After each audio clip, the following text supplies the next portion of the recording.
يمكن من أكتر الحاجات اللي إبليس بيكرهها الألفة والود والعلاقات السليمة الصافية.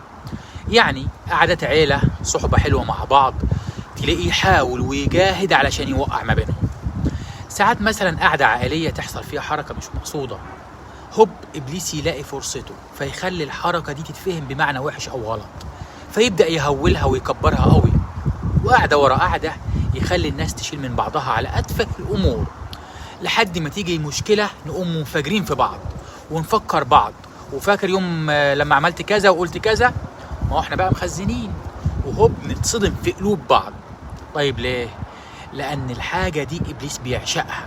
وخد بالك، كل ما زادت المحبة كل ما هو تفنن إنه يخلق العداوة، فتلاقي الناس تقولك اتحسدنا اتسحرنا. لا، الحكاية مش كده، الحكاية تخزين وتحريض من إبليس. طب والحل؟ أول حاجة لازم نعرف إن أي تجمع كل واحد جاي معاه شيطانه، فعلى قدر المستطاع ادعي ربنا يصرف عنك وعن حبايبك ووسوسة الشيطان، وجاهد نفسك في ظن السوء. ولو في حاجة مش قادر تتجاوزها عاتب بلطف وافهم، علشان إبليس بيعتمد على الخيال علشان يكبر لك المواضيع، وهي في الآخر ممكن تكون غير مقصودة أصلا. وخد بالك، القلب السليم ريحته في الدنيا مش سهلة، انت ممكن ما تدخلش الجنة علشان قلبك فيه أحقاد.